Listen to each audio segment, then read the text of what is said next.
மொறு மொறுன்னு முந்திரி பருப்பு பண்ருட்டில இருந்து நேரடி விற்பனை. பெரிய பெரிய பருப்பு, தரமான பருப்பு. Order now. இந்திய அரசியல் சூழல்ல காமராஜர் அவர்களை இவர் பேசியிருந்தது ரொம்ப ரொம்ப தப்பு அப்படின்னு சொல்லிட்டு ஒரு விமர்சைக்குரிய ஒரு விஷயமா மாறி இப்ப எல்லாரும் பேசிட்டு இருக்க ஒரு விஷயம். என் பாஜகவினுடைய பி டீம் உண்மையிலே யாருப்பா அப்படின்னு சொல்லி சந்தேகம் வரக்கூடிய அளவிற்கான ஒரு தருணங்கள். சோ இப்போ கொஞ்சம் டெப்தா எல்லாத்த பத்தியும் பேசுவோமே.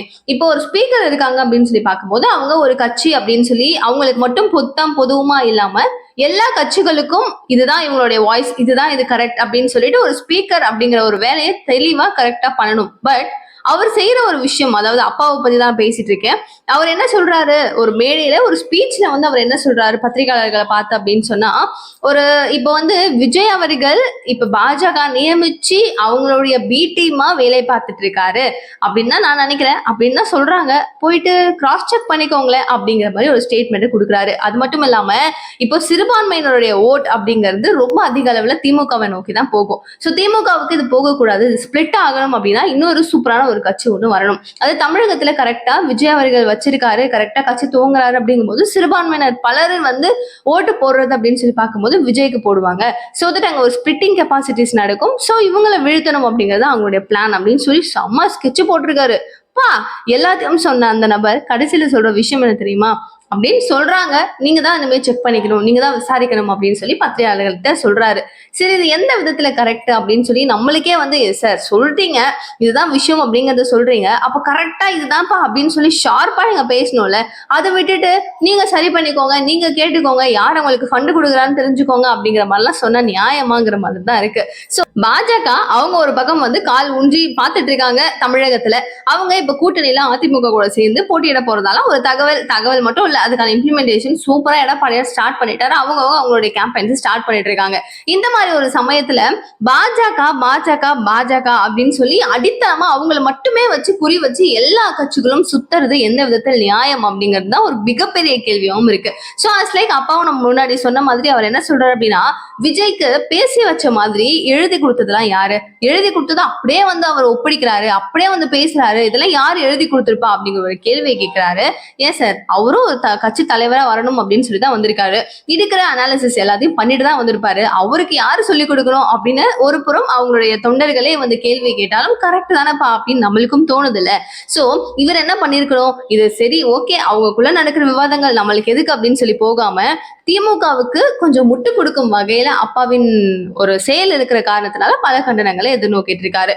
இது மட்டும் இல்லாம இவர் என்ன ஒரு விஷயம் என்ன சொல்றாருன்னா, திமுக அப்படின்னு சொல்லி அவங்களுடைய கட்சி சூப்பரா செயல்படணும், லைக் நிறைய அவருடைய சொந்த ஊர்ல வந்து நிறைய சொத்து சேர்த்து வச்சிருக்காரு பிகாஸ் ஆஃப் தட் திமுக அப்படின்லாம் சொல்றாங்க. அது வேற ஒரு டிபார்ட்மெண்ட், நம்மளுக்குள்ள வந்து அது உள்ள ரொம்ப பெருசா இன்வால்வ் ஆக தேவையில்ல. விஜய் நடத்தின அந்த ஒரு போராட்டம், சாத்தான் குளத்துல இத்தனை பேர் இறந்திருக்காங்க, ஏன் இறந்திருக்காங்க அப்படிங்கறதே இவருக்கு தெரியாம வந்து அங்க ஒரு போராட்டம் நடத்துறாரு அப்படின்னா அவர் ஏன் நடத்துறாரு, அப்ப யாரு சொல்லி நடத்துறாரு அப்படிங்கிறாங்க.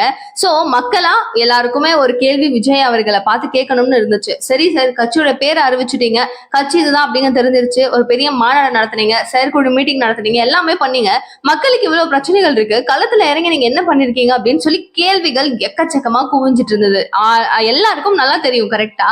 சோ இந்த அளவுக்கு தெரியும் போது அவங்க இந்த அளவுக்கு தமிழகமே மொத்தமா ஆல் ஓவர் எல்லா பிளேசஸ்லயுமே பேசுற ஒரு விஷயமா இருந்தது அஜித்குமார் மரணம் தான். சோ அந்த விஷயத்துக்கு எல்லா கட்சிகளும் குரல் கொடுக்கும் போது இவங்க வெறும் கண்டனத்தை மட்டும் சொன்னா நல்லா இருக்குமா? ஆர்ப்பாட்டம் அப்படின்னு சொல்லி அவங்களுக்கு கொடுத்த ஒரு மணி நேரம் பெர்மிஷன்ல ஏதோ ஒரு 3 நிமிஷம் அரை மணி நேரம் அப்படின்னு சொல்லி ஒரு மீட்டிங் நடந்தாலும் ஒரு 3 நிமிஷம் அவருடைய ஸ்பீச் கொடுத்து ஏதோ ஒண்ணு பண்ணியிருந்தாரு. அவரு தாவேக்கா களத்துல இருக்குப்பா அப்படின்னு சொல்லும் அளவுக்கு அவருடைய செயல்பாடுகள் இருந்துச்சு. அதை குறை கூறும் வகையில இப்ப அப்பாவு அவர்கள் சொல்லியிருக்கிற இந்த ஒரு விஷயம் எல்லாருக்கும் வந்து என்ன இப்படி சொல்லிட்டாரு அப்படின்னு தோணுது. பிகாஸ் நம்ம எல்லாருமே முன்னாடி பேசியிருந்தோம், பாஜக அப்படிங்கிறது திமுக இப்ப எப்படி ஓட்ஸ் கேட்டுட்டு இருக்காங்க, அதிமுக பாஜக உள்ள வந்துட்டாங்கன்னா இவங்க அந்த ஸ்டேட்ல அப்படி பண்றாங்க, பாஜக வந்து உத்தரப்பிரதேஷ்ல குஜராத்ல இதெல்லாம் பண்றாங்க, இவ்வளவு ஸ்கேம் பண்றாங்க, அப்படி நடக்குது இப்படி நடக்குது, அவங்க இங்க வந்தாங்கன்னா அதே மாதிரி பண்ணுவாங்க, நம்மளுக்கு வேண்டவே வேண்டாம், அவங்க வந்து இங்க ஆட்சி பண்ணணுமா அப்படின்னு சொல்லிட்டு ஒரு பூச்சாண்டி பயம் எல்லாருக்கும் காமிச்சுக்கிட்டே இருக்காங்க. ஆனா அதிமுக பண்றது என்ன, எங்களுடைய தலைமையில தான் கூட்டணி அமையும், நீங்க எதை பத்தியும் பயப்பட வேணாம், அவங்க எல்லாம் ஒன்றும் பண்ண மாட்டாங்க அப்படிங்கிற மாதிரி இவங்களுடைய கேம்பெயின்ஸ் டோட்டலா திமுகவை அட்டாக் பண்ற மாதிரியே தான் இருக்கு. சோ நாம் தமிழர் கட்சி அந்த அளவுக்கு ஒன்றும் பெருசா இல்ல. அவர் வந்து திமுகவையும் விமர்சனம் பண்றாரு, பாஜகவையும் விமர்சனம் பண்றாரு, விஜய் அவர்களையும் விமர்சனம் பண்றாரு, டோட்டலா எல்லாரையும் நோக்கி அது போயிட்டு இருக்கு. பட் திமுக முழுக்க முழுக்க கான்சன்ட்ரேட் பண்ற ஒரே ஒரு கட்சி அப்படின்னு சொல்லி பார்த்தா பாஜக அதிமுக தான். பாஜக முதலிடம் அப்படின்னு கூட சொல்லலாம். சரி, திமுகன்னு சொல்லணும்தான் இன்னொரு விஷயம் ஞாபகம் வருது. கர்ம வீரர் காமராஜர் எவ்வளவு பெரிய மனிதர். அவருக்கு இப்ப வரைக்கும் இல்ல, அப்பயுமே இப்பயுமே எப்பயுமே அவருக்கு ஒரு ரூபா கூட ஒரு சொத்துன்னு சேர்த்துக்கவே இல்லையாங்க. அவங்க அம்மாவுக்கு வந்துட்டு ஒரு ஃபேன் ஃப்ரீயா வந்து கொடுத்திருக்காங்க. அதான் உனக்கு இந்த ஃபேன் தேவையில்ல அப்படின்னு சொல்லி ரிட்டர்ன் பண்ணியிருக்காரு.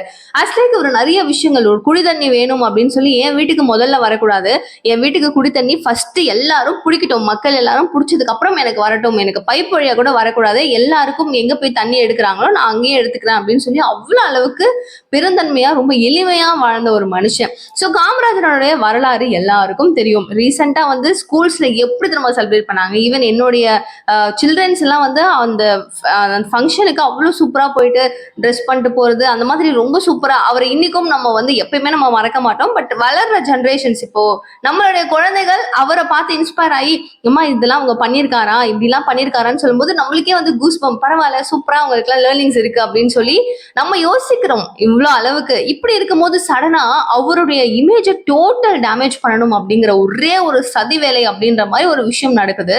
திருச்சி சிவா சொல்றாரு, எப்பவோ ஒரு காலத்துல கருணாநிதி ஐயா அவர்களுடைய பேச்சு, இவங்க ரெண்டு பேரும் காமராஜரும் இவரும் பேசியிருக்கும் போது வந்து ஏசி இல்லை அப்படின்னா எனக்கு தூக்கமே வராது, ஸோ நாங்க எங்கெல்லாம் தங்குறோம் அந்த விடுதிகள் எல்லாத்துலயுமே வந்துட்டு நீங்க ஏசியை போடணும் அப்படின்னு சொல்லி இவர் ஏதோ சொன்ன மாதிரியும், அதனாலதான் அவர் ஏசி எங்க பார்த்தாலும் செட் பண்ணாரு, கரண்ட் மின்சாரம் வேலை என்னென்னமோ வந்து கதை உருட்டு டோட்டலா பூம்ரன் தான். என்ன சார் பேசுறீங்க? காமராஜர் யாரு? அவரு ஒரு ஃபேனே, ஓசியில வந்த ஃபேன் நீங்க சொல்ற ஒரு வார்த்தை தான். திமுக காரவர்கள் எப்பவுமே சொல்ற ஒரு வார்த்தை ஓசி. அதுல வந்து ஒரு ஃபேனே எனக்கு வேணாம் அப்படின்னு சொல்லி திரும்ப அனுப்பிச்சிட்டாங்க. நீங்க வந்து நான் வந்து முதலமைச்சர் அப்படிங்கிறதுனால என் வீட்டுக்கு நீங்க தண்ணி சும்மா எல்லாம் கொடுக்க தேவையில்லை, எல்லாருக்குள்ளயும் நான் பிடிச்சிக்கிறேன் அப்படின்னு ரொம்ப எளிமையா வாழ்ந்த மனுஷன். அவரு மேல எதுக்காக இவ்வளவு பெரிய ஒரு குற்றச்சாட்டு அப்படிங்கிறது தான் ஆய்வோவர் எல்லாரும் கேட்கிற ஒரு கேள்வியா இருக்கு. சரி, இப்போ வந்து காமராஜர் இல்லை அப்படின்னா காங்கிரஸ் கிடையவே கிடையாது. அதை வந்து பெரிய அளவுல ஓரளவுக்கு வந்து கொஞ்சம் நிறுத்தினாரு அப்படின்னு சொல்லி பார்க்கும்போது காமராஜர் ஐயா அவர்கள் தான். சோ அந்த கட்சியிலேயே இருக்கிற பெருந்தகை, செல்வ பெருந்தகை ஐயா, நீங்க என்ன பண்றீங்க? இந்த மாதிரி ஒரு விஷயம் நடக்குது, உங்களுடைய கூட்டணி கட்சியில இருக்கிற இன்னொருத்தவரே வந்து இந்த மாதிரி எல்லாம் பேசிட்டு இருக்காரு, உங்க கூட்டணி கட்சியில இருக்கிறவங்க எல்லாம் இந்த மாதிரி ஒரு விமர்சனம் கொடுக்கும் போது இவர்கிட்ட இந்த கேள்வி கேட்கும் போது அவங்க வரலாறு தெரியாம பேசுறாங்க, அதெல்லாம் அப்படி கிடையாது அப்படின்ற மாதிரி ரொம்ப அசால்ட்டா ஒண்ணுமே வந்து ரியாக்ட் பண்ணாம ஒரு கிளம்பணும். இந்த ஒரு விஷயம் இன்னும் டென்ஷன் ஆயிடுச்சு. இப்ப நம்மளுக்கே ஒரு ஃபேமிலிக்குள்ள ஒரு பிரச்சனை, நான் ஒரு விஷயம் உங்களுக்கு சொல்றேன், நீங்க எனக்கு பதில் பேசினாதான் எனக்கு அந்த விஷயம் வந்து ஒரு அளவுக்கு உங்ககிட்ட சொன்ன ஒரு நிம்மதி இருக்கும். பட் நீங்க வந்து அது என்னன்னே ரியாக்ட் பண்ணிக்காம எங்கேயோ இப்படி பார்த்துட்டு இருந்தீங்கன்னா எனக்கு எப்படி இருக்கும்? சோ அதே மாதிரி தானே உங்களோட தலைவருங்க அது, அவரை பத்தி அவர் அப்படி பேசுறாரு, விமர்சனம் கொடுக்குறாரு, ஏசிலனா தூங்க மாட்டாரு, கடைசியா வந்து கலைஞர் அவருடைய கையை பிடிச்சிக்கிட்டு நீதான் இனிமே வந்து மக்களை பாத்துக்கணும் அப்படின்னு சொல்லி இவர் கையில விட்டுட்டு போயிட்டாரு அவருன்னு சொல்லும் போது பல கிளாப்ஸ் குவிது அவருக்கு. பார்க்கலாம் சூப்பரா தான் இருக்கு. பட் இந்த மாதிரி நடக்கவே இல்லையேப்பா அப்படின்னு சொல்லி இவருடைய வரலாறு அந்த மாதிரி சொல்லலையேப்பா அப்படிங்கிறது இப்போ இன்டர்நெட் உலகத்துல நம்ம எல்லாருக்கும் தெரியுது. பட் இந்த விஷயத்த ஏன் அவங்க வந்து ஒரு காங்கிரஸ்ல நம்மளுடைய தலைவர் அப்படின்னு சொல்லி வரும்போது செல்வ பிறந்தகை ஏன் வாய திறக்கல, ஏன் இன்னும் அழுத்தமா பேசல அப்படிங்கிற ஒரு ஆதங்கம் எல்லாருக்கிட்டையும் இருந்துச்சு. இதே விஷயத்த அண்ணாமலை அவர்களும் ரொம்ப தெளிவா அவருடைய பாணியில கேட்டிருக்காரு. அதை நெக்ஸ்ட் வீடியோல நான் ஃபுல்லாவே கவர் பண்றேன். சோ இப்போ வந்து பாத்தீங்கன்னா அரசியல் களம் பயங்கர சூடு பிடிச்சிட்டு இருக்கு. 1 2 எல்லாம் கிடையாது. ஒரு பக்கம் வந்து விஜய் வந்து இவங்கள திமுகவையும் அதிமுகவையும் ஏ டீம் பி டீம் சொல்லி குறிப்பிட்டு இருந்தாரு. இப்ப எல்லாமே அப்படியே மாறுபட்டு நீதாயா பி டீம், பாஜகவினுடைய உண்மையான பி டீம் நீதாயா அப்படின்னு சொல்லிட்டு அப்பாவே சொல்ற வகையில பாஜக பின்னாடி விஜய் அப்படிங்கிற ஒரு கோர்வையை இவங்க மாட்டி விட்டுருக்காங்க. இதை பத்தி நீங்க என்ன நினைக்கிறீங்க? வந்து காமராஜர் ஐயா பத்தி கொடுத்திருக்கிற இந்த ஒரு விமர்சனம் திருச்சி சிவாவுக்கு சரியான கண்டனங்கள் போய்கிட்டு இருக்கு. அண்ட் ஏசி ரூம்ன்றாரு பாருங்க, மனசாட்சியே இல்லையே. அதுக்கான ஒரு பதில் உங்களோடது என்ன அப்படிங்கிறதையும் மறக்காம மிஸ் பண்ணாம கமெண்ட் பாக்ஸ் சொல்லுங்க. சோ தட் நம்ம நிறைய விஷயங்கள் பேச முடியும், டிஸ்கஸ் பண்ண முடியும். நிகழ்கால நிகழ்வுகள் ஒன்னு கூட நீங்க தெரிஞ்சுக்கிறதுக்கு சேனலை சப்ஸ்கிரைப் பண்ணிக்கோங்க. தேங்க்யூ சோ மச் ஃபார் வாட்சிங் திஸ் வீடியோ. பை.